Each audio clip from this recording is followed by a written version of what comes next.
Hello दोस्तों, जय श्री राम, जय निषाद राज।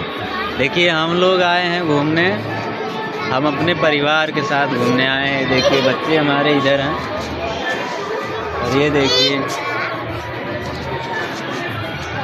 हम लोग आए हैं सूरजकुंड घूमने।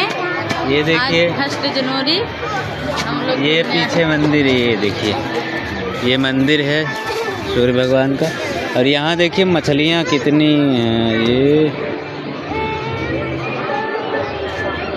बहुत मछलियाँ हैं मतलब यहाँ।